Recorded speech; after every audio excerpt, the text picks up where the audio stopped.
This is Monty in the Morning, the show Phoenix Magazine readers voted #1 talk radio show in Arizona. #1 during your morning commute. #1 whenever news breaks during your day. And #1 whenever and wherever you want to talk sports. Now it's time for Monty in the Morning. Hey, yo, man. Hell yeah, it's Friday. Welcome to the Monty Show. Big show for you as always. Yes, we are going to get into the Eastern Conference Finals. Game 2 was unbelievable last night. What one change did Boston make that may have changed that game in this series? We'll talk about that. Obviously, we'll get you ready for Game 2 in the West tonight between Golden State and Dallas. How about this Luka Doncic rumor? We'll talk all about that. But first, you're going to hit subscribe. Then you're going to give us a thumbs up. We have a big, big giveaway coming next week that will require you to be subscribed to this channel, friends. So make sure that you are subscribed. We are going to give you $500 of greatness next week. The prize we're giving away next week will be valued at $500, and you can use it immediately. Is that enough of a tease, Jake? I think so. I mean, I hope so. I hope so. You know. Yeah, you absolutely, positively want to make sure that you are tuned into the show next week. And by the way, don't forget, when we get to 5,000 subscribers, we are giving away a PlayStation 5 on the show. I went to the new Costco last night. What city is that? Riverton? I think that's technically Harriman, but is it Harriman? I think technically. It was great. I almost bought another Xbox. Really? Almost. Okay. And why didn't you?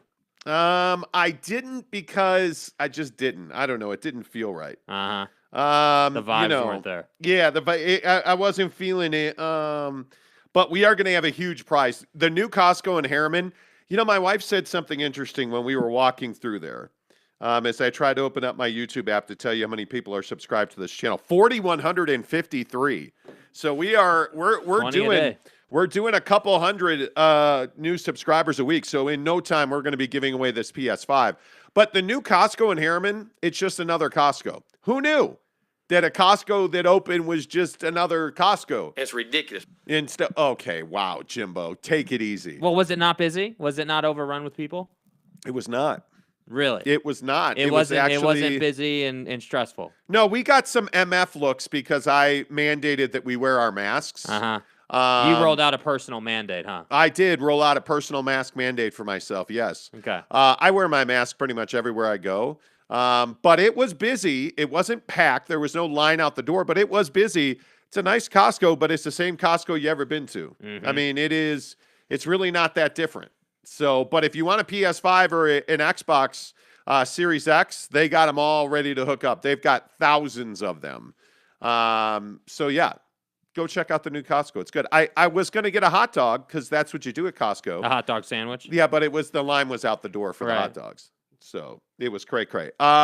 Make sure you hit subscribe. Give us a thumbs up. Next week, we're going to give away a prize that's valued at $500 that you can use right away, but you will have to be subscribed and you will have to be a follower of ours on Instagram, TikTok, and Twitter, and if them all. Mm-hmm. Follow me, The Monty Show, Monty, The Monty Show. You can follow Jake at SLC Supercars. Without further ado, let's get to work because there's been a lot of salacious rumors floating around about what the Utah Jazz are going to do, and I want to make sure that we get this right because it's all, in permanent perpetuity. Everything we've said about the Jazz is right here on this YouTube channel, and I encourage you to go back and watch. Because yesterday when I was talking to a source at the Jazz, there was quite a bit of frustration expressed in the way that the media is handling the Utah Jazz. Specifically, the lack of transparency, the lack of proper reporting on what the Jazz are doing. And we've talked about this topic ad nauseum, that there really is a struggle to get the truth out of the media in this town. And that continues. And it was interesting that talking to this person at the Jazz, they were telling me it's almost a running joke in the offices of the Jazz about the poor quality and the poor relationship that this organization has with the local media. And a lot of it is the Jazz are frustrated with the way that the news tends to leak out about what they're doing, and almost always it's incorrect. But let me set the record straight, because I think with all of the rumors that have been floating around the internet, questions continue to be asked about what the Jazz are going to do and where they're going to send Donovan Mitchell. And the plain, simple answer continues to be, we are not trading Donovan Mitchell. I was told in an unequivocal form yesterday, it has not changed since we talked about this in December. We are not trading Donovan Mitchell. We would have to have some unbelievable offer to trade Donovan Mitchell. And I specifically asked about Donovan's relationship to Ryan Smith and the ownership, and I was again told that they are in constant communication. Donovan is well aware of what the plan is with the organization, and that is to remake this roster to play to his strengths, and that they are not going to trade Donovan Mitchell. There are no plans. They are 100% invested in building around Donovan Mitchell. There are no plans to trade him. Everybody else, they are absolutely positively open for business on everybody else on this roster. We've reported that back to January and December when we told you that, and the Jazz plans have not changed. And if you look at their current situation, they are already into the luxury tax for next season, which makes them a repeat offender because they will pay the tax this summer. And so their plans continue to be that they will move just about anybody. Interestingly, though, league sources tell me that they're really committed to keeping Donovan Mitchell, but also that they have not been so open to conversations around Jordan Clarkson. I think they view Jordan Clarkson as that high-octane guy off their bench, and they view him as a critical contributor to what they're doing offensively. And I actually agree with that. I think, and based on what I'm told, the guys that you can expect to be moved are Rudy Gobert and Mike Conley. I think they are those two guys. I think they realize are their biggest drags on their salary cap. And I think it goes without saying, and I think it's almost unspoken, that they are also going to move Bojan Bogdanovic. Because not that the $20 million that he's making is arduous, because it's not.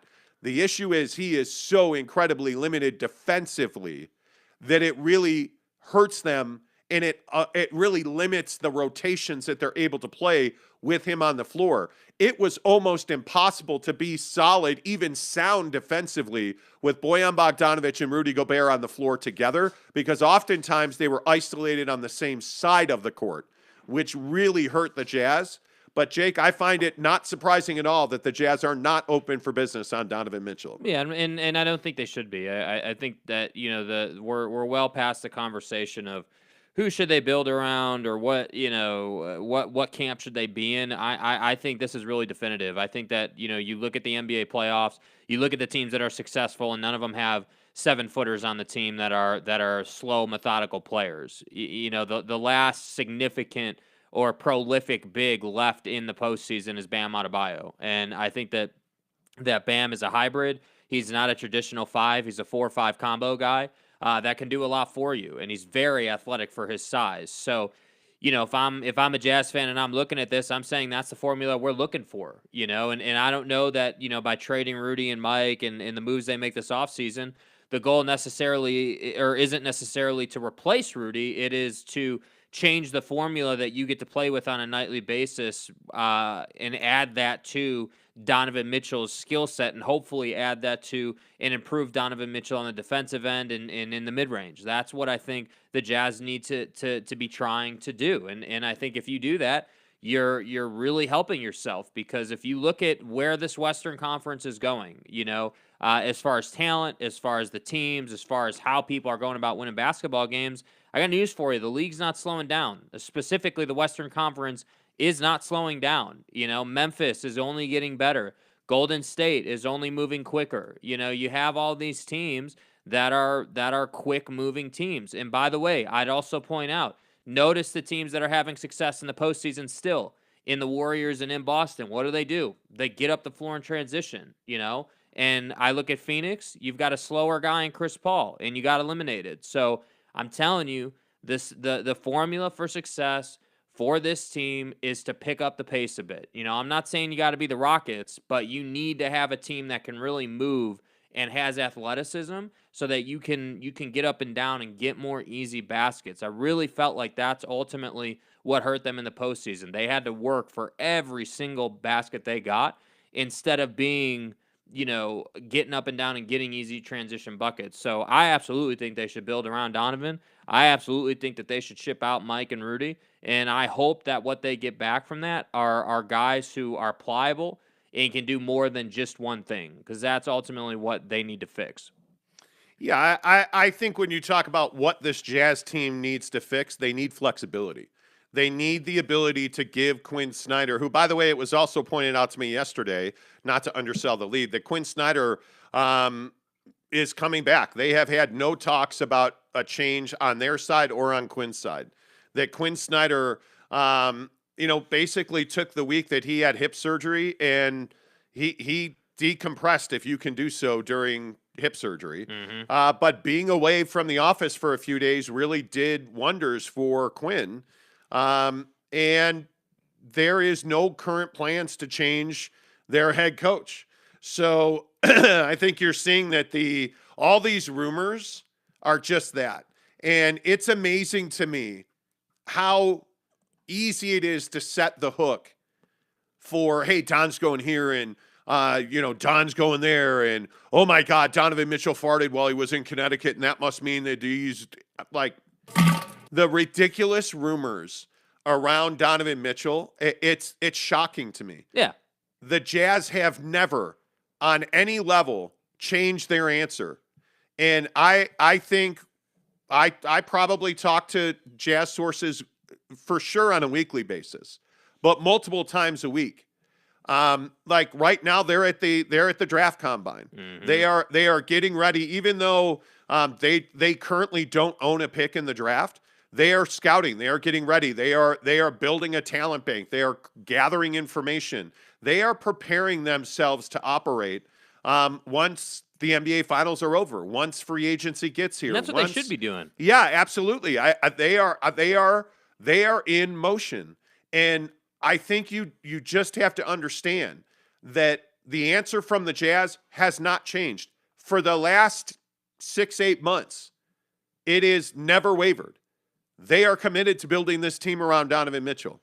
Ryan Smith and Donovan Mitchell, and to a lesser extent Danny Ainge, have had extensive conversations about their commitment to Don, and that has not wavered at all. Everybody else should be looking at their situation. And when you look at what we reported a month ago now, Rudy Gobert has told the Jazz that he wants to be in Utah, but he is open to a deal. He is frustrated that he is the scapegoat. Rudy Gobert straight up told the Jazz that he feels a lot of frustration that he is the scapegoat for this team defensively. And he feels like he carries an inordinate amount of blame for the defensive failings of the Utah Jazz. And on the other side of the coin, he is, I think, wanting to be a larger part of the offense. The word that was used with Rudy is he has a lot of frustrations about the state of this team and his role on the team. He wants opportunities to do more offensively. And those opportunities simply were not there this year. And from what I understand, the Jazz told Rudy those opportunities are not going to be there until he brings a skill set to the floor that allows them to give him the ball. Yeah. They have shown him tape extensively. They have shown him video through the season. This cannot happen. We need more of that. With this, like defensively, they have watched tape ad nauseum with Rudy Gobert on that pick and roll switch. That game winner, the game tying shot by Christian Wood in Houston, where he backpedaled to the basket.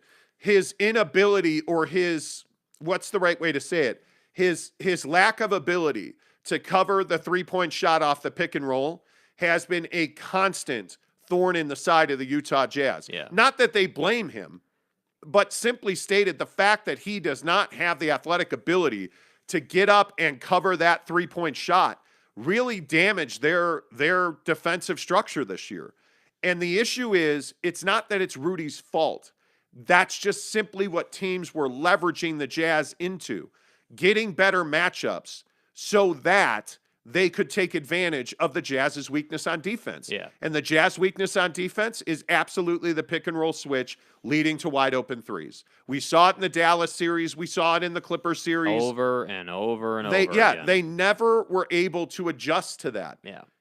And those are the things that Rudy has to work on. He has to become a more flexible, explosive player on the perimeter defensively. Offensively, he simply has to get footwork and the ability to use his body to create space, which he does not do. When you put the ball in Rudy's hands, especially with his back to the basket, he struggles to dribble because he doesn't have the footwork or the technique to fend off the guy who's guarding him, right, who's between him and the basket, but yet protect the ball from the wing players who are coming in to take it from him. And until he's able to do that, they cannot consistently throw him the ball in the post. All of that to say, I think the Jazz would like to move Rudy for one reason. He's making $41 million a year. Yeah. It's 23% of their salary cap. If he was making $20 million a year, this would be a different conversation. The problem is he's not. Yeah. He's 23.6%, I believe, is the number of their salary cap. That's an issue. It's untenable. So I don't know. What do you, if you keep Rudy Gobert, because I do think there's a scenario where they will not be able to trade Rudy. Right. I think that is a very likely scenario. Well, it's going to come down to how willing they are to move him. Like how palatable is the trade? Are you willing to give up this guy or that guy as part of the Rudy trade? That's what I ultimately think the conversation comes down to. And again, adding to the list of things we've talked about a lot on the show, I remember specifically talking about probably, I think right when he signed the deal, that next day, the first show we did, we specifically told you that when they go to trade Rudy Gobert, which they will at some point, the issue is going to be that he is making, that $41 million a year average over the course of his deal, and that teams can absorb that. But because you're asking them to absorb that, they're going to need something else to go with it. And because you don't have picks, that means players. So what are you willing to do to get the deal done? And I'm sitting here on the show telling you that would be my top priority, is moving him, because that takes you in a direction that allows you to be more productive with your roster. Even if you got to pay a price this year, which I know all the local media is saying, oh, they're not willing to take a step back and they're not willing to not be a postseason team. Well, I got news for you. Whether you're a 5 seed and getting bounced in the first round or you don't make the playoffs at all, that's the same thing in my book. It's the exact same thing. And the reason it's the same thing is because you rolled out into this season saying you were a championship contender and you weren't even close. So what good is it to play the extra games in the postseason just to disappoint yourself? So to me, I would be committed and dedicated to A, knowing what I'm willing to give up to move Rudy, but B, then moving him before too long. Well, I also think one thing that you said there was interesting about stepping back. I've had this conversation repeatedly as well. The Jazz are committed to being a playoff team every single year. They are well aware that to undertake a roster reconstruction and to get their financial house in order, they will likely have to be a bottom feeder team for a year. And I think everybody's on board with that, because the Utah Jazz also realize this summer is not the penultimate moves that they're going to make. Yeah. They're going to make probably 2 to 3 trades this summer. They will be very active at the trade deadline next season. They will be. And I think what you're going to see is that this team is going to be a 7, 8, 9 team next season. And they will make an adjustment at the trade deadline. That is the most likely scenario. I think they make 2 to 3 big trades this summer. Mm-hmm. I think to facilitate a Rudy Gobert trade, they're going to have that be a multiple team trade. I think that you can only make that trade in free agency. I do not believe you can make that trade around the draft. I think you can absolutely trade Mike Conley for a second round pick. Mm-hmm. I have no doubt about that. I think you can trade Bojan Bogdanovic. And you can get draft capital for that. But I think that you need to be prepared that you are going to wind up trading guys that are sign and trade deals. You're going to wind up making deals. I look at this DeAndre Ayton situation in Phoenix. This is the perfect example of this. DeAndre Ayton wanted a max deal. DeAndre Ayton's going to get a max deal. It's not going to be in Phoenix.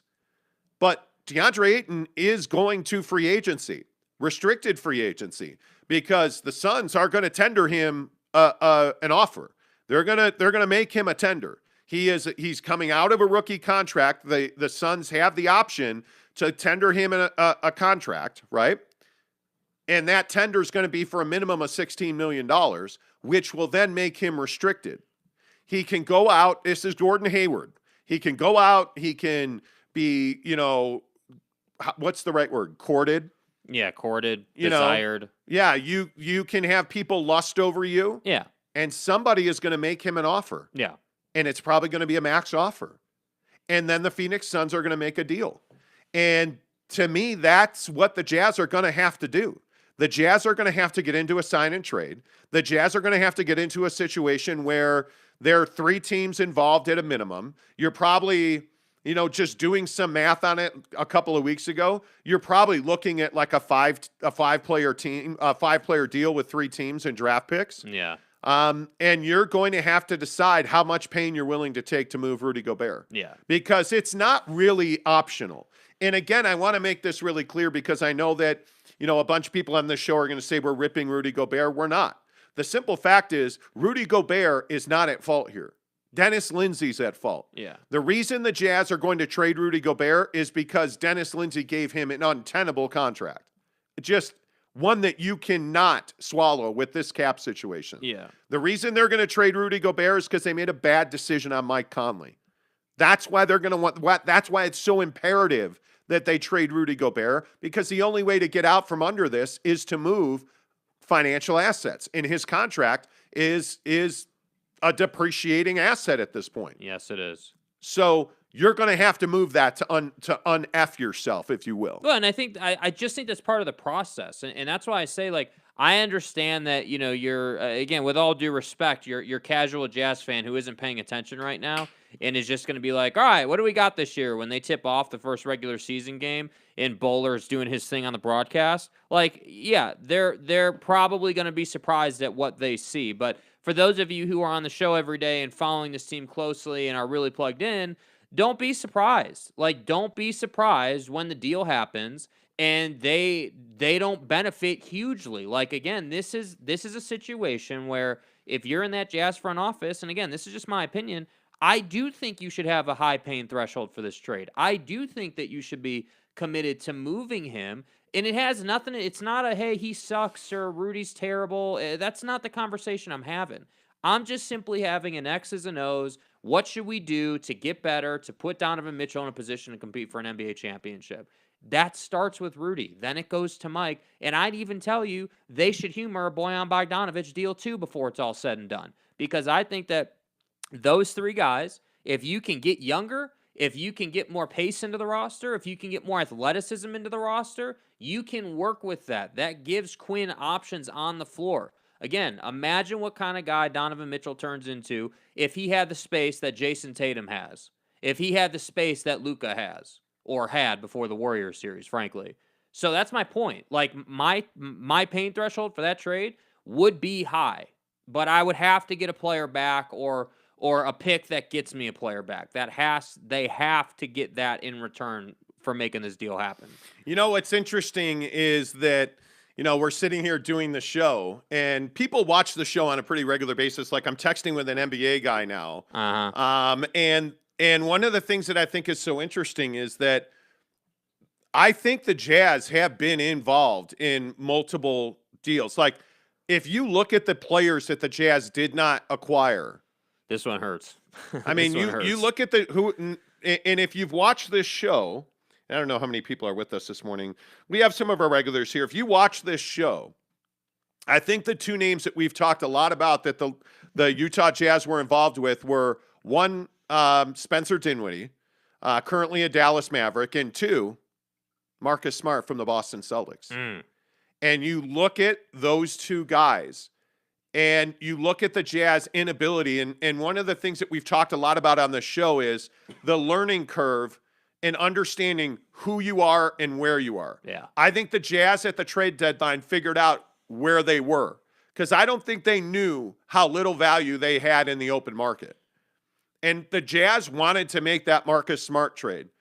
But the Celtics didn't want to give Marcus Smart up for nothing. Mm-hmm. And they wanted really to make a deal with Minnesota because the Jazz didn't have anything to offer.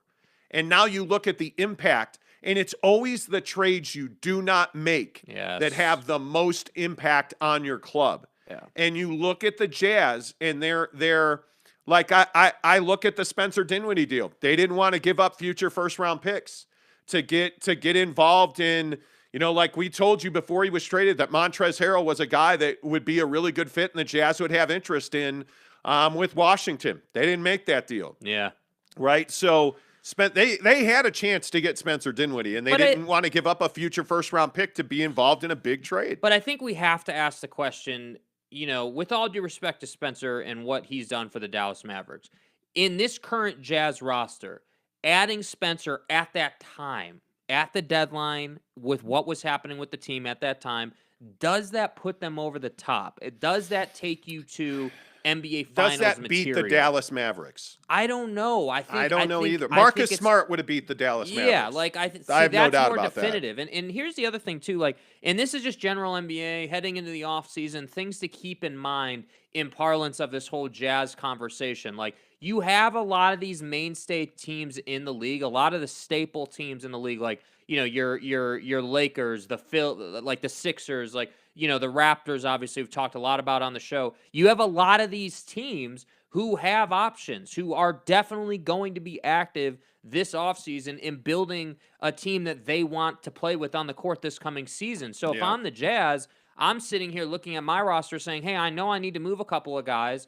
My thought process should be, all right, we're looking for opportunities. And maybe whether that's the smart thing from the offseason that we're trying to remake or whatever, or whether that's a new opportunity. I don't know. But what I'm sitting here telling you is that there are teams in this league, like the Lakers most notably, but there are other opportunities. But there are teams like the Lakers who are going to be very active, who have to make deals, who have to make something happen because they don't have the option to be a bottom feeder. Yeah, and I think when you look at, one of the NBA guys I talked to is texting me about the Houston Rockets deal, and that Houston wants to remake that Laker deal.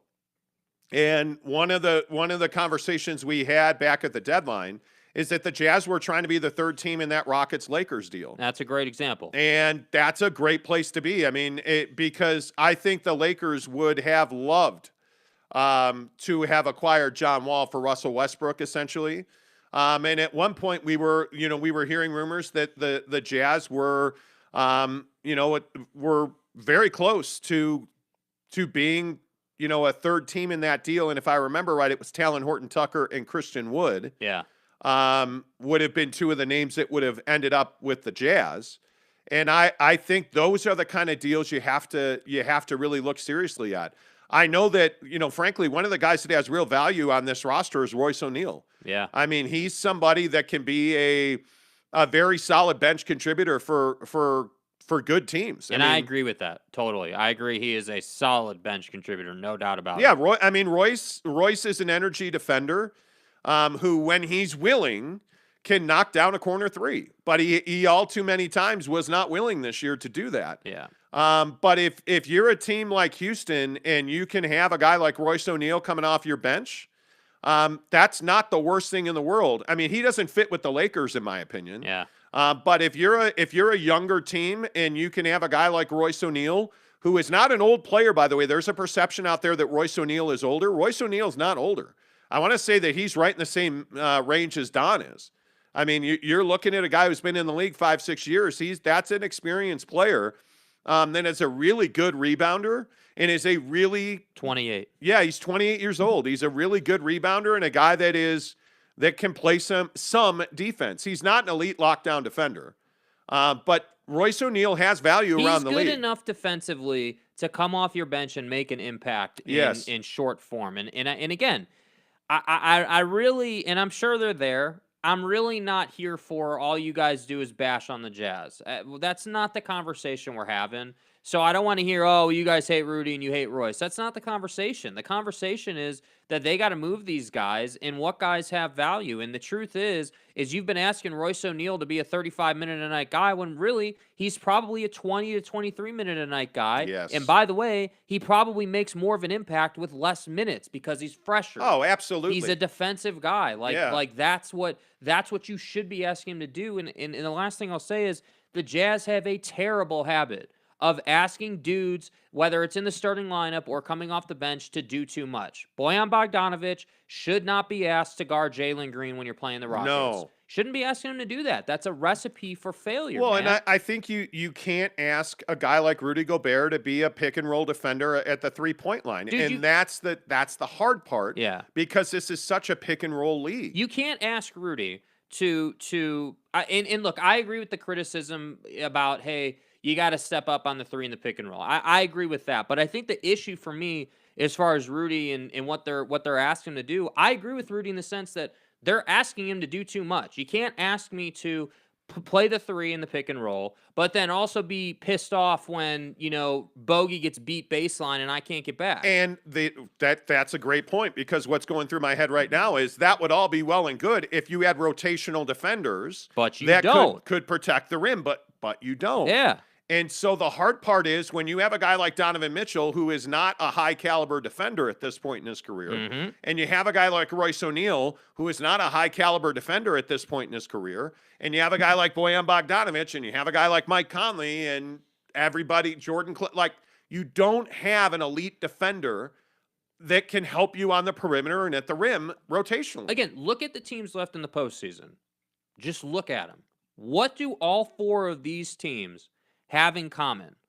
All four of them are top 10 defenses. All of them. Even the Dallas Mavericks, as average ass as they are in defense sometimes, they can lock down and play good defense, right? The Warriors can play good defense. Even, again, the Heat and the Celtics are probably the gold standard right now for defense. I think the Warriors are right there. Don't waver on that. I think perimeter. This league is a perimeter defense. Yeah, league. you have to be able to stop people off the wing. And I look at Marcus Smart with that crossover last night. Ridiculous. Well, I mean, absolutely ridiculous. That is quintessential NBA basketball in 2022, where you have a guy in Marcus Smart who's not a great three-point shooter, but he makes it enough that you have to step up to him. Yeah. He drops a crossover and a guy falls on his ass. Yeah. It's ridiculous. I mean, and then Marcus steps in and hits the 2-point jumper. That's what the Jazz can't do. The Jazz don't have that type of player. Now, Don is going to be that player this coming year. I mean, I would expect a huge offseason out of him. But look, if Don didn't get any better than he is right now, but you simply gave him more space and more talent to work with, he would become better just because of that. So combine adding better talent on the roster with what he's definitely going to do this offseason. You've got a different team now. And that's what I'm saying. This offseason is so crucial. I don't care if you take a step back, per se, in the win-loss column. Take a step forward in your cap. Stop paying $10 million in luxury tax money. Stop, dude. Be committed to having a good cap. Be committed to having a good roster, and then build off of that. Yeah, and I think you have to have this offseason is going to require quite a bit of courage. I think that you are – that's why, and I know this is going to sound crazy, and a lot of people hit me hard on this on YouTube the other day, but this uniform thing is really important. I mean, if you're going to trade, whether it's the right thing or the wrong thing, fan perception matters. Right. So let's use Rudy Gobert as an example. If you're going to trade Rudy Gobert, you're going to piss off a pretty good part of your fan base. Right. And then if you have crappy uniforms on top of that and you got knocked out of the playoffs early again, you're going to have some courage this summer to make deals that help you win now and in the future, because you're going to take a lot of backlash from your fans. Gotta have staying power, man. Yeah, and I think you just can't care. Yep. And I know that's contrarian to doing a podcast and being a show that's really heavily relying on our fan base, but you can't care what your fans think, especially as an NBA ball club. You've just got to go and do what all the best. Yeah, they're all convicted in the moves that they're making. Yeah. And I think that's the hard part. All right, let's get some of your thoughts in here. Hey, look at that. And Garcia, first one in this morning. Gene Streamer Gamer says, good evening from the Philippines. Hey, how the heck are you? Hello, friend. Appreciate you being here. He says, 4,150 subs. We are near the giveaway. Yes, you are. That's exactly right, friends. Don't forget, give us a thumbs up. Give us a like. That really helps the channel grow. Next week's giveaway is going to be popping, I'm telling you. And subscribe. And make sure you follow us on social, because tomorrow we're going to release a video on our social media channels describing this giveaway. And it is a really, really pragmatic giveaway. And I don't want to say too much. Yeah. But with the way the world's working right now, this particular giveaway will impact you. And it's gonna be great. Cody Strickland says, good morning. Dane, what's up? Eric and Raleigh. Dane said, I heard they had formula. Well, Costco, he means had baby formula. Dude, I saw it on stores There was locally. a brawl at Costco over a woman was in a Costco, and I want to say it was Salt Lake. I want to say it was the big the Costco one downtown. Yeah. And they were trying to keep it to one formula purchase per person. She got there very early and filled her cart up. And there was a woman who was like, hey, this lady took what was left of the baby formula. And this lady said, hey, I really need formula. Can I get one or two of those? And the lady wouldn't let her, and they got into an altercation over it. Catch me outside. How about that? It's ridiculous, dude. It's crazy what's going on in the world. Dane, you're not wrong. And Garcia says, don't do TikTok or Instagram. Bummer, dude. Follow me on Twitter then. I think you do. I think we tweet. I think you and I tweet, and Garcia. Always good to see you, my man. Gene Stream Gamer says, I don't think what will the Jazz future of letting players go. Too critical. I think that this is going to be a really difficult offseason for the Jazz and for the fan base. Yeah. There's going to be a lot of change. Raise your hand if you've come to the Monty podcast for Jazz news. And Garcia says, maybe, maybe not. Rudy says, morning, fellas. Just let's hope they make the right moves and to make Mitchell a better player. Yeah. And Don's got to make Don a better player. Yeah, he's got to improve. Yeah, and he will. What would a team build around Donovan look like?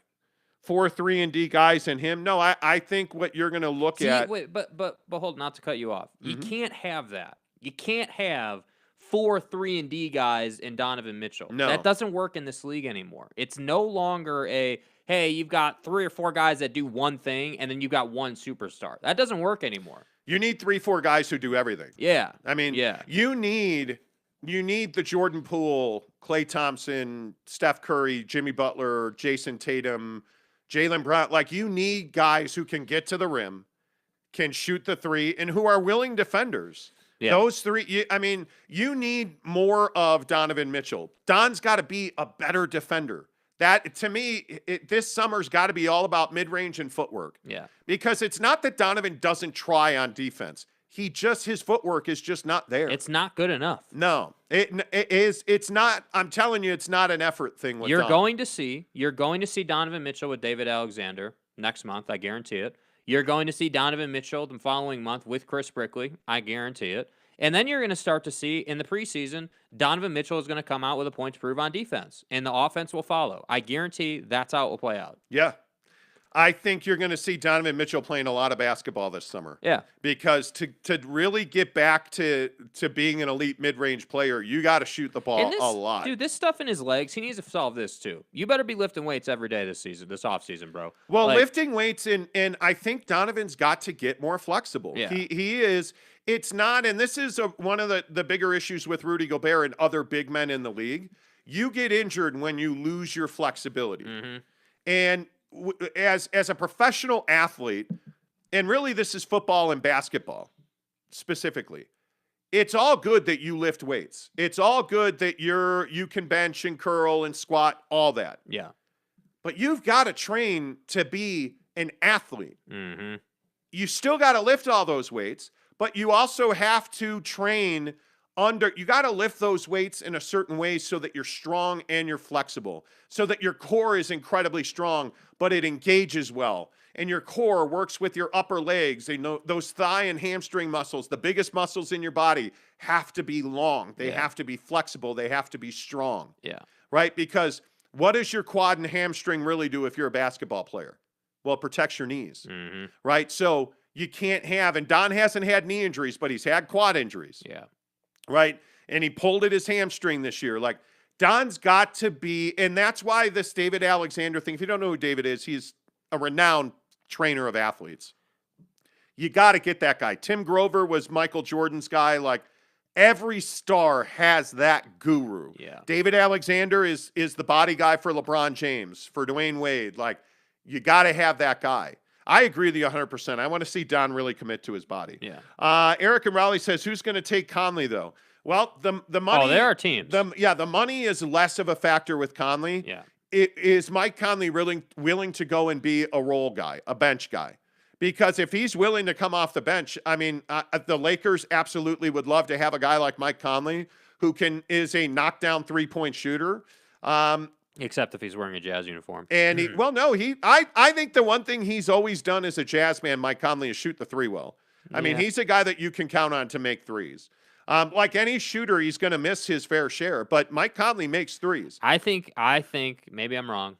This season was not good for Mike Conley. No, it was not. And I don't think that teams are all of a sudden going to just look past that. I think that there's real questions around how much he has left, number one, and if he can bounce back this coming season. I would expect him to. I think everyone's entitled to a crap season. Like, I don't think he all of a sudden forgot to shoot a basketball. Well, no, but I don't think it's that he's a bounce back season.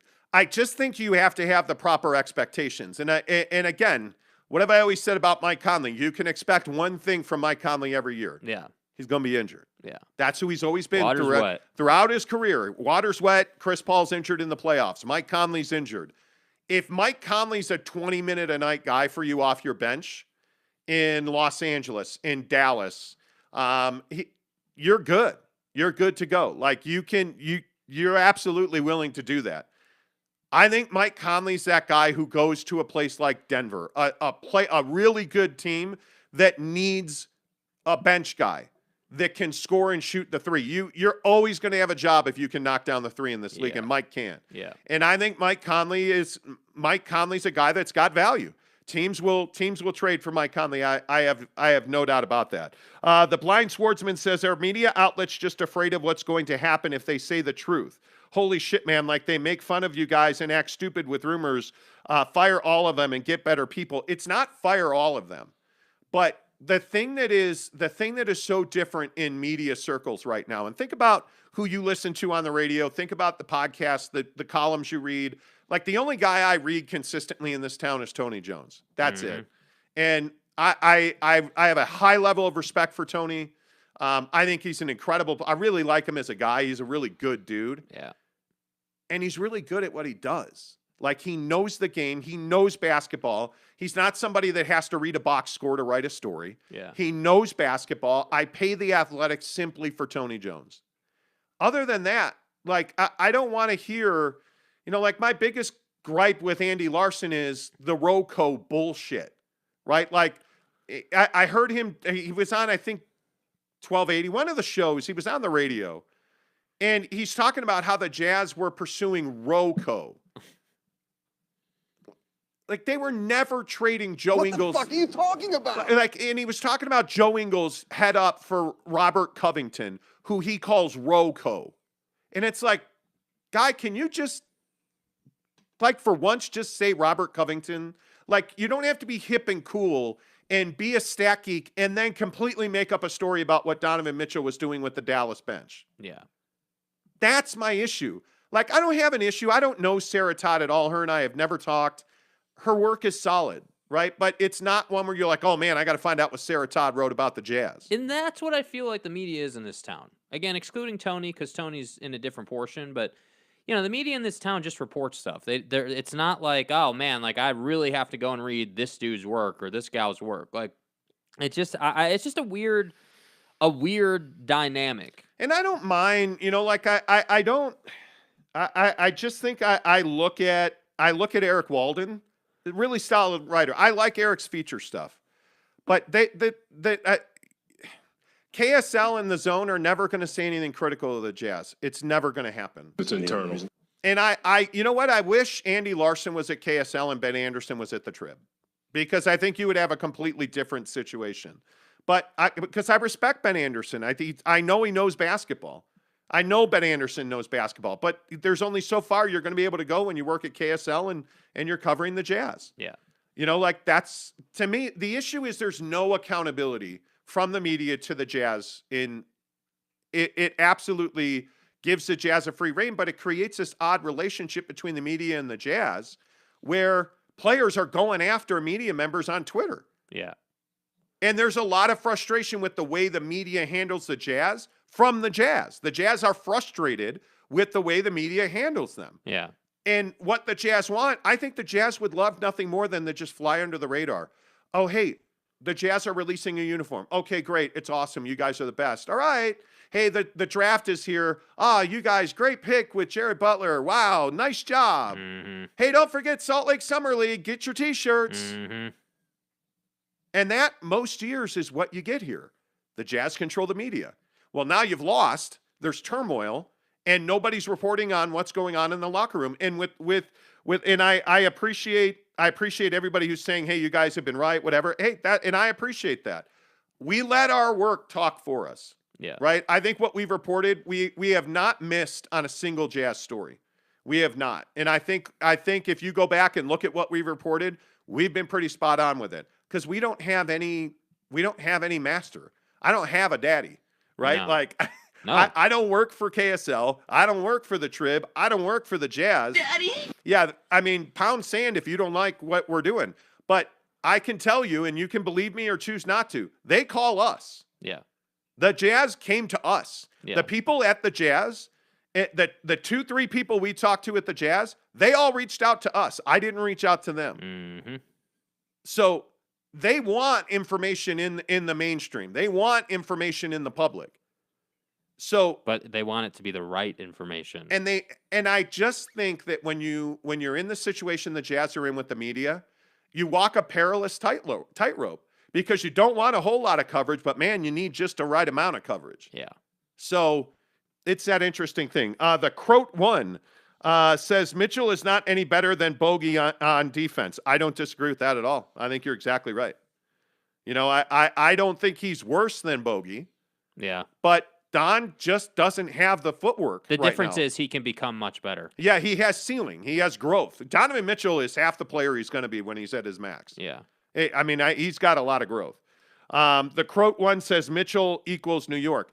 Donovan Mitchell's not going to the Knicks anytime soon. Yeah, that's a tired story, bro. It really is. And if Yeah. that's the default, like we can sit here and talk about, oh, they were working out and Emmanuel quickly. And why wouldn't they be working out together? Why wouldn't they be hanging out together? Why is that such a big thing? It's not, I'm telling you. Like, Donovan Mitchell wants one thing, and that's to win a championship.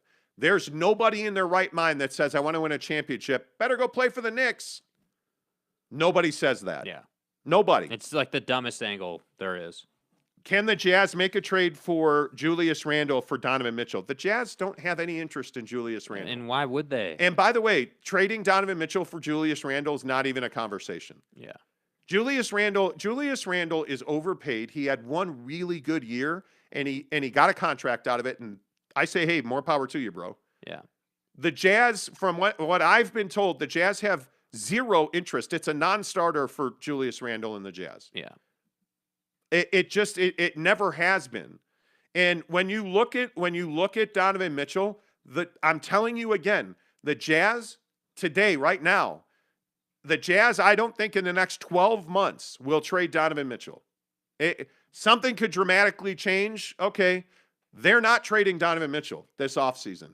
It would be a shocker, and it would have to be 20 picks and the best player anybody's ever seen. Yeah.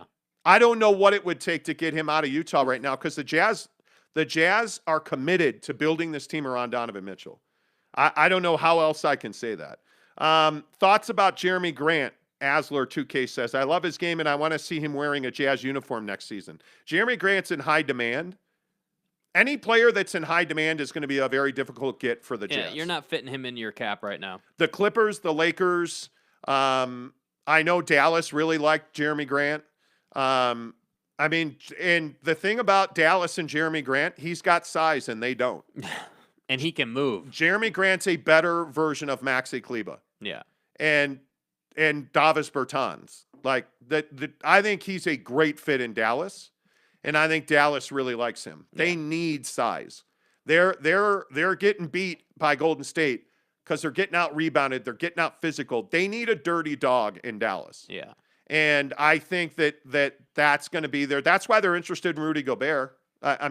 Without question. All right, real quick, I want to move through this because we got a bunch to get to. Gobert is comment dump. Sorry, Eric. Trading Gobert is prime example of addition by subtraction. Yes. NBA guy, Jazz guy, Chipotle guy. Yeah. And Garcia says, yeah, I love Chipotle. Oh. Yeah, man. I had a great burrito yesterday. I did. I every day. Regular like the wind. James Knight says, seeing Garcia, pay attention. Monty is connected, my man. I just always go off of our resume. When people say, you don't know what you're talking about, and I don't know if that's what Garcia said because we got a ton of comments right here. It is what it is, man. Kira N says, yes, trade, but be smart about it. Just trade Rudy to save the team. I think you have to. Yeah. If the Jazz keep Gobert, they are going to have him play a 1-2-2 zone. Well, Eric, but look at the zone Chaboys in Golden State play. Bro. A box and one? Brilliant. It was really effective. I don't think you can play a 2-3 zone in this league and win. No.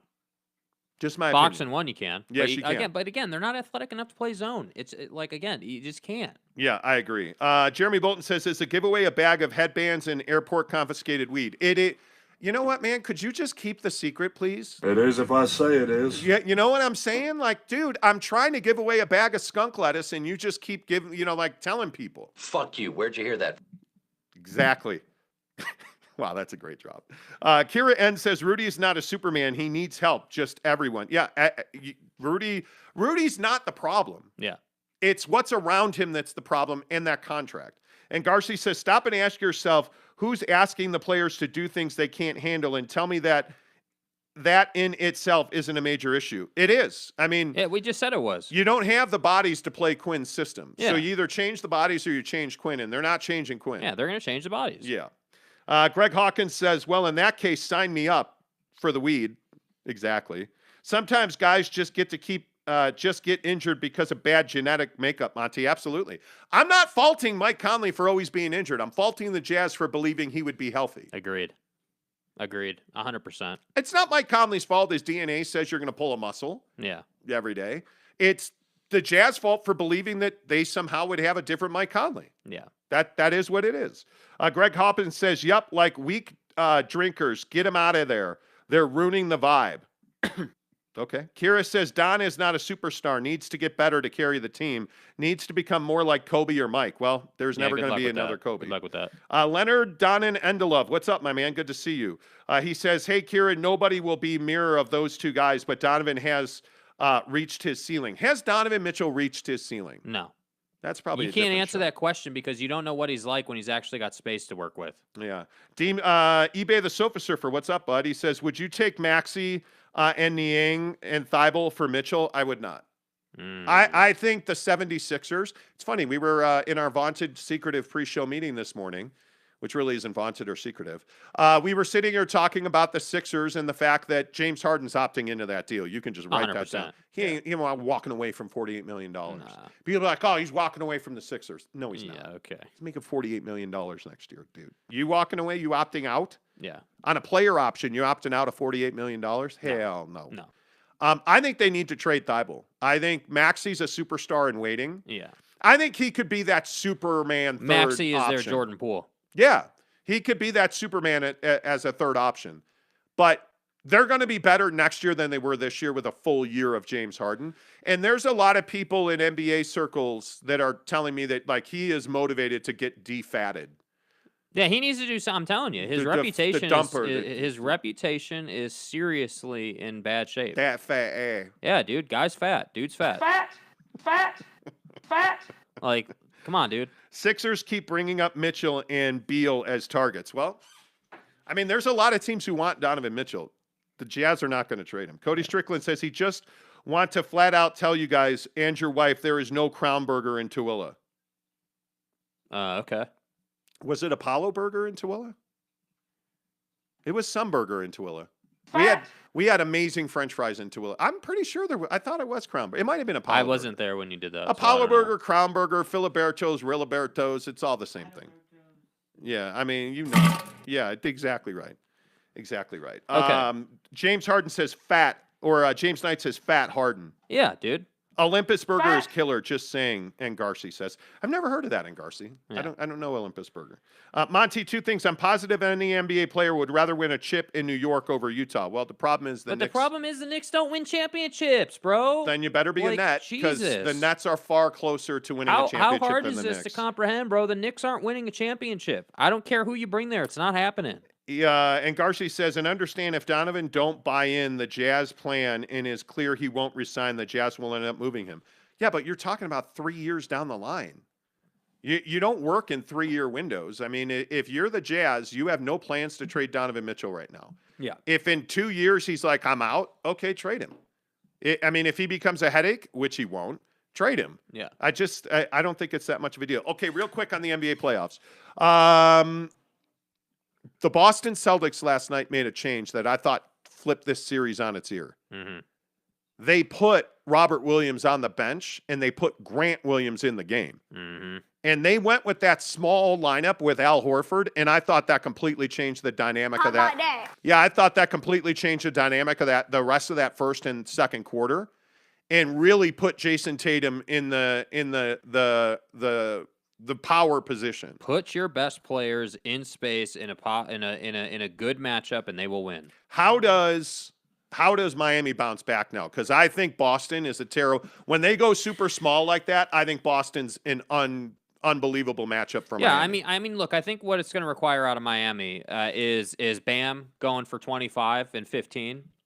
And I think that Tyler Hero's got to step up. It literally is that simple, because here's what we know.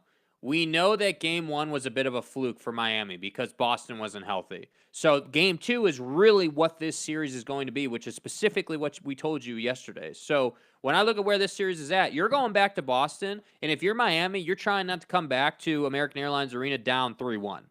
Like, let's be really clear. I agree with that. You're going on the road, trying not to come back in an elimination game. So if I'm Miami, again, Bam's got to be better. I don't know where this trend came from, where bigs got really soft and not aggressive. I'm talking about Bam, DeAndre Ayton, Rudy Gobert. Like, the only two that aren't soft are Joel and Jokic. Those two guys will get after you. So, well, and I think Miami's got to find a way to get Victor Oladipo really solidly involved, because he's showing you flashes. Vic is showing you that he can still do it. Yeah. And I think that you have a bunch of role players on that team.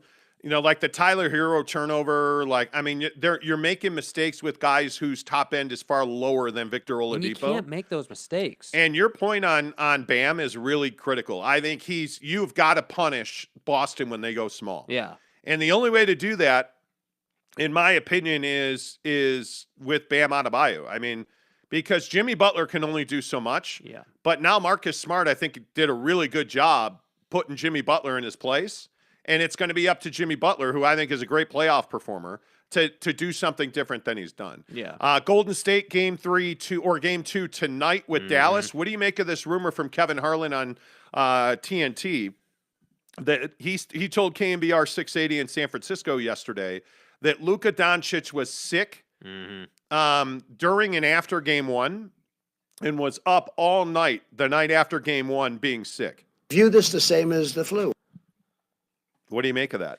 I think that it just doesn't matter. I think you got a job to do, and he's going to play. I honestly, I think, I don't mean to be cold-blooded about it, but we ain't got time for, hey, I'm sick. Ain't got time for that. I mean, this series, Dallas will get throttled without Luka, because I'm sure people are going to say, well, look what happened when Luka wasn't available against the Jazz. Well, I got news for you. This isn't the Jazz. This is the Warriors. This is a different team who's way more capable defensively and is not going to allow Jalen Brunson to just penetrate the paint and do whatever the hell he wants to do. That's not going to be a thing against the Warriors. So that's why I say, if you're Luka, yeah, dude, sorry. Plug in the IV, drink a ton of water, get your electrolytes up, and be ready for the game. That's all you're required to do. Don't go to shoot around. Yeah. Don't go to whatever. Rest. Get your body right and go and do your thing and then go home. And stare at your hot mom. Yeah. Make sure you hit thumbs up on this show. Give us a like. It really helps the channel grow. Again, huge giveaway that we're going to announce on social this weekend. And it's going to be amazing. Yep. Really looking forward to it. Follow us on Twitter, Instagram, and TikTok, The Monty Show, Monty, The Monty Show. You can follow Jake at SLC Supercars. Nick Saban pissed a bunch of people off the other day. Mm-hmm. Good old Sabanator. Yeah. Came out strong against Texas A&M and Jimbo Fisher. Jimbo. Hey, Jimbo. And then Jimbo Fisher called him despicable about 20 straight times. First of all, I'll say it's a shame that we have to do this. It's really despicable. One. It's despicable that somebody Two. can say things about somebody and an organization. More importantly, 17-year-old kids. Nate You're taking Saban shots didn't at do that. 17-year-old kids and their families. No, he didn't. They broke state laws. No, he didn't say that. They're all money. We bought every player on this group. Yeah, he we never said bought that. anybody. No Yeah, rules he were did. broken. Nothing was done wrong. He never said that. It was all and the way we do things, the ethics in which we do things, and these families. It's despicable that a reputable head coach could come out and say this. If he doesn't get his way, or things don't go his way, the narcissist in him doesn't allow those things to happen. And it's ridiculous. But when he's not on top, and the parity in college football he's been talking about. Go talk to Listen to him coaches who going coach right for here. him. You'll find out all the parity. Go dig into wherever he's been. You can find out anything. If you're gonna say, go dig into him, go dig into him. It's ridiculous. Get your pig's feet and dig into him. It's really despicable. Hee haw. If you're gonna, if that's the way you're gonna go, Jimbo, just go all in. Jimbo, I don't know what you're talking about. Yeah, what are you talking about, Jimbo? Look, I like Nick Saban. I have a lot of respect for him. He never said anybody broke laws. It's ridiculous. He never said that all these kids are thieving. He never said that. He never went after 17-year-old kids. It's really dickhead. despicable. He never did that. What he did was go after Jimbo and said that he bought all of his players with this consortium, which is exactly what Jimbo did. It's ridiculous. By the way, it's not against any state law or any NCAA regulation. But it's not the heart of NIL, That's an issue. Which is exactly what Nick Saban was saying. Yeah. Right? So Yeah. here's the truth of the matter.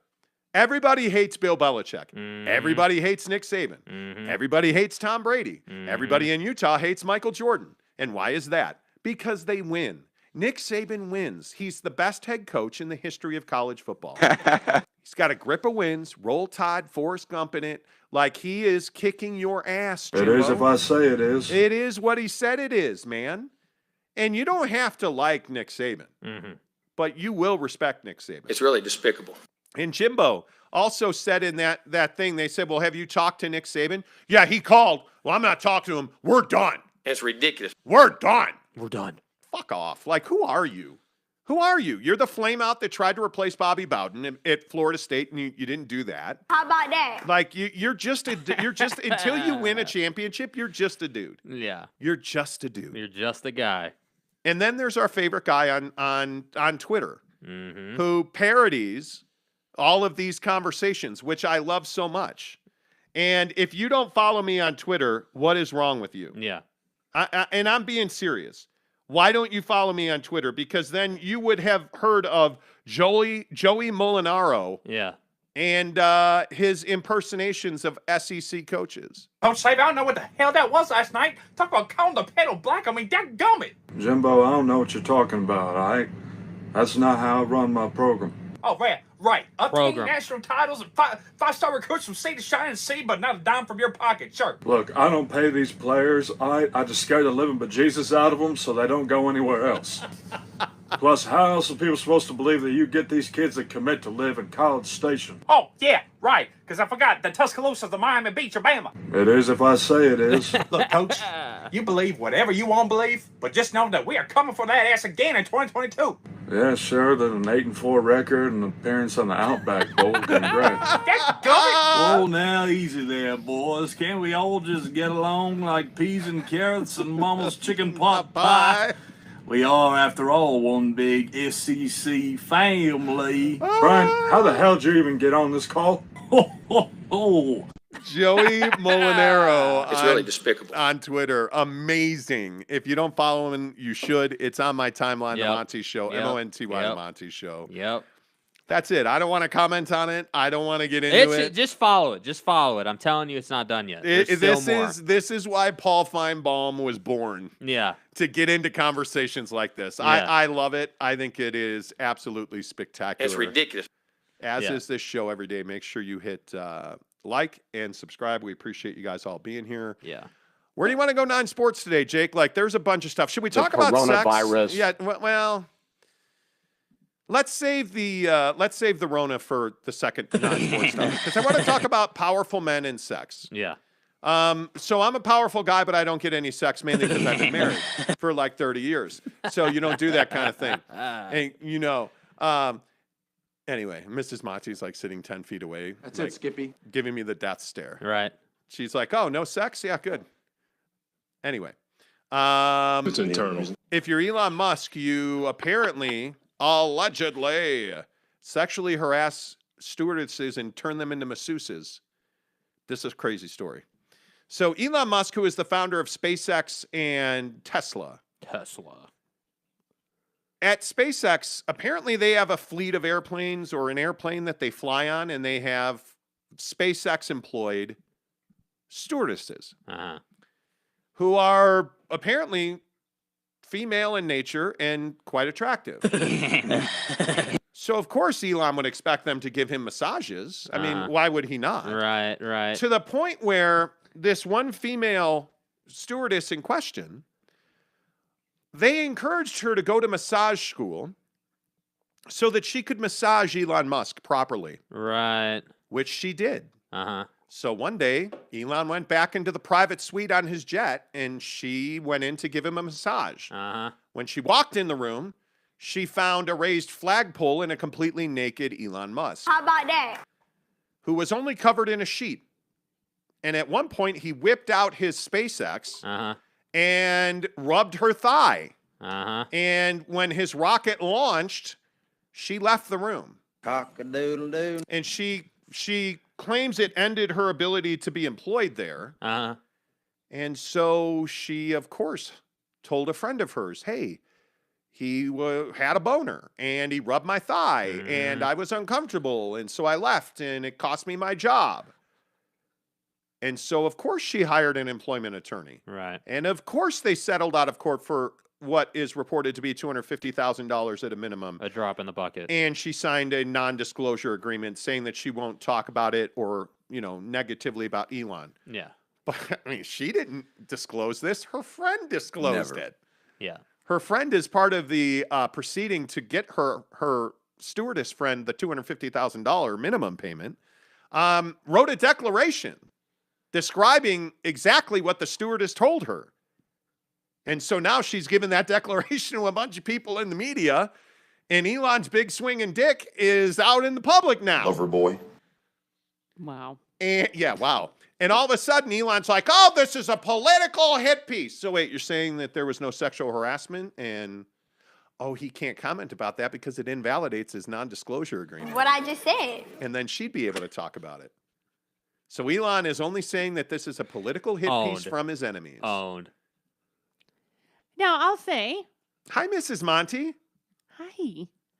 If you're going to, stir everything up by trying to buy Twitter and get all kinds of attention, people are going to take the opportunity to also wave out all the flags that say there's other issues. Yeah. Mm-hmm. Yeah. Okay, so here's the first question I have. Right. Before we talk about Bill Clinton and Monica Lewinsky. Right. And her dress. Right. When you get a massage, are you naked? Yeah, I have, but you're under a sheet. Okay. Well, for guys, it's a little different. It's ridiculous. You're not naked? Well, you are, but when you roll over, sometimes, yeah, and stuff. SpaceX, Like, the blood flows and don't. Just because you have a heart on does not mean that the other person is interested in it. Is that true? Jimbo, I don't know what you're talking about. Yeah, I agree with you on that, Deshaun Watson. It is one of those things where I think here's the issue. And no, I totally agree with you. I'm not the naked massage guy, by the way. I am the boxer short under the sheets guy.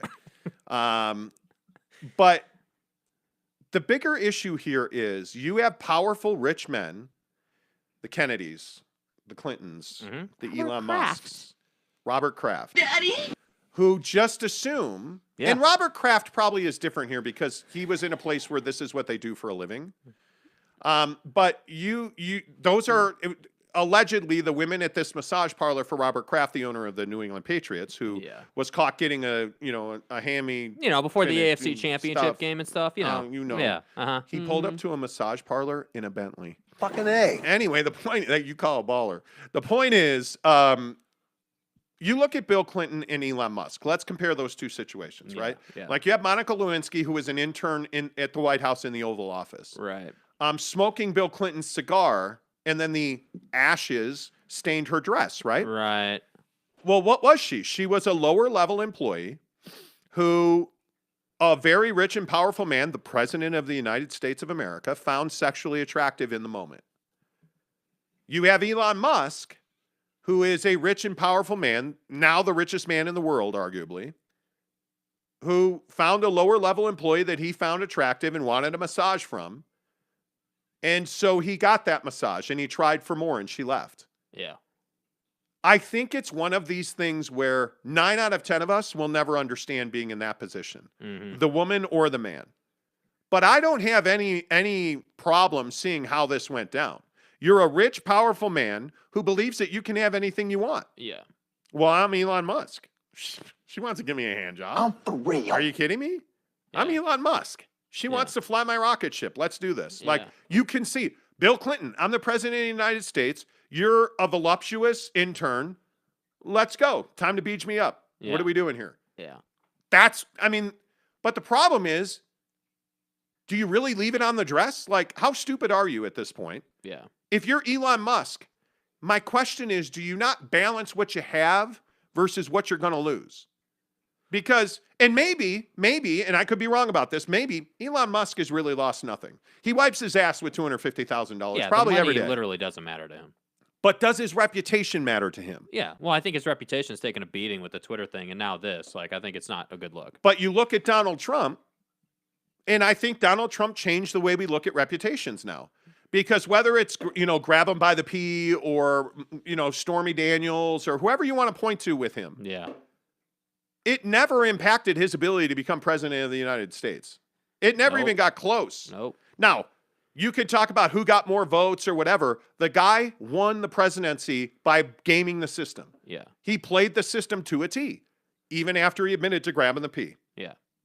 So, the T and the P. And it all rhymes. And anyway, I have no problem seeing how this went down. I think rich, powerful men see what they want, and they often get what they want. And well, they've gotten what they want their whole life. Yes. I mean that's the truth of it. And I think that I just think that with that kind of money comes a lot of responsibility, and you just can't do this stuff, man. Like, and my other problem with this whole situation is you're Elon Musk. You're telling me you can't find a woman who wants to do that with you? Like really? Like, come on, dude. Like, what are we talking about? No, Jared Jensen says your Arby's DoorDash is 5 minutes away. Nah, I'm fine. Nah. Yeah, by the way, fine. Somebody sent us donuts the other day. I forgot to mention this. Whoever sent donuts to my house the other day from Starlight Donuts or whatever it was called. Right. I appreciate that. There's no, it just said thanks, Tim, on the box. That's all it said. Right. I don't know who sent those. If you sent them, I ate 4 of them. Thanks for raising my blood sugar. They were amazing. But I appreciate you. This is the second time. Didn't somebody send us crumble once or something? Somebody sent us cookies once too, I think. Yeah. But we appreciate you guys doing that. Just put your name on the box so I know who it is. Maybe they don't want you to know. Maybe they don't want me to know. I don't know. Secret lover. No. Trade Donovan, keep Rudy Strange Cloud says. James Knight says, great to have you back, Ramiro. Ramiro said, what's up, fellas? I've had a tough few months. Really down for a while. Girl trouble. Oh, man, Ramiro, I'm sorry to hear that. He said, but I never stop watching. Appreciate you, Ramiro. Hope things get better. Greg Hawkins says, if you're making the massage sexual, that's on you. Exactly right. But, again, and this is why I say pornography is a great destroyer of men. Anytime there's a woman in the room and we're not wearing clothes, it is sexual because we as men believe that women are sexual servants. Yeah. We only view women through a sexual lens. Yeah. A lot of men only view women through a sexual lens. Yeah. You know, like we judge women based on the size of their rack or, you know, like you go to the gym and it's like, oh, she's wearing a bikini. She must want us to look at her. Like as men, generally, we sexualize everything that women do. Yeah. And that to me is the bigger issue. Yeah. I think that's the bigger problem, is that we tend to sexualize things that women do, and we think it's all about that, and it's not. So there you have it. Josh Leverett says the more wealthy they are, the less worried they are about reputation. That's probably true. Yeah. He said, I sent you 4X, Monty. Did you get them, or maybe I sent donuts by mistake? I want my 4X gold. I do, James. You're going in.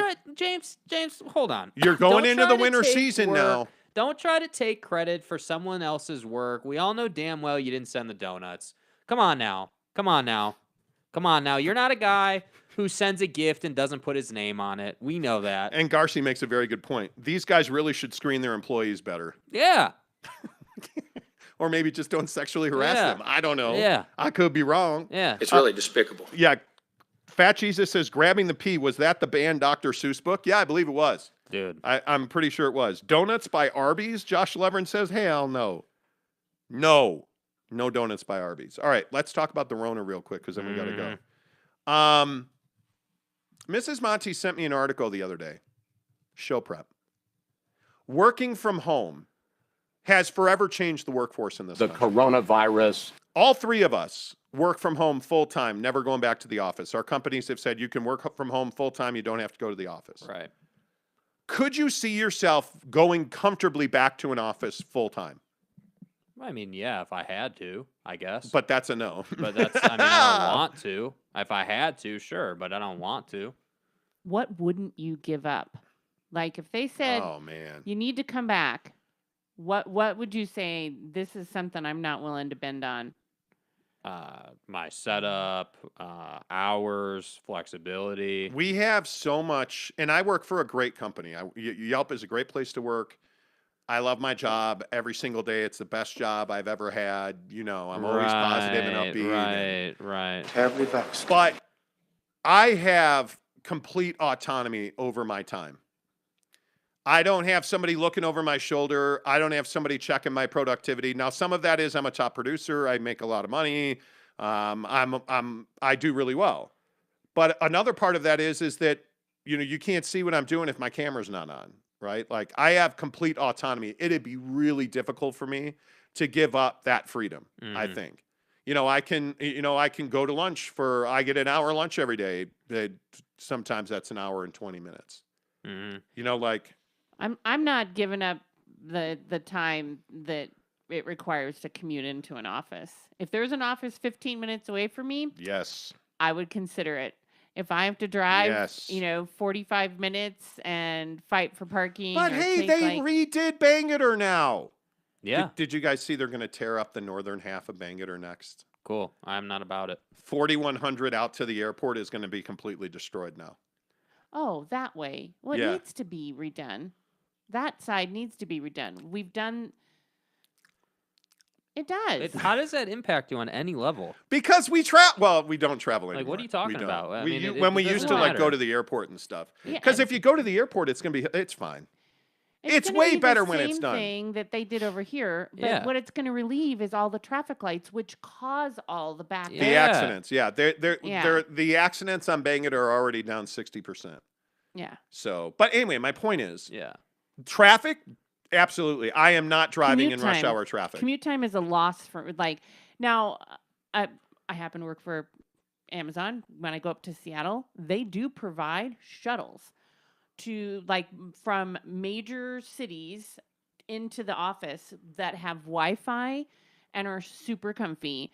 So there are some people there who, if you're going to go into the office in Seattle, they include their commute time in their work time. So they are not commuting to get into the office before 8 a.m. and not leaving until after 5. Yeah.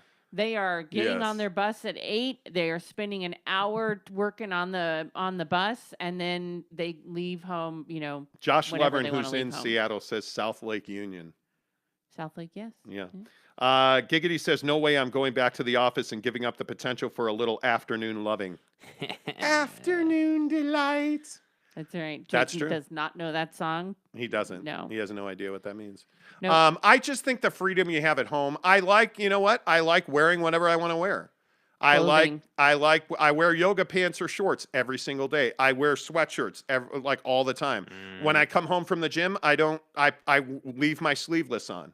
I don't have to put on a dress shirt. Like when we were in the office, I always dressed to the nines. I either had a button down on or a Callaway polo.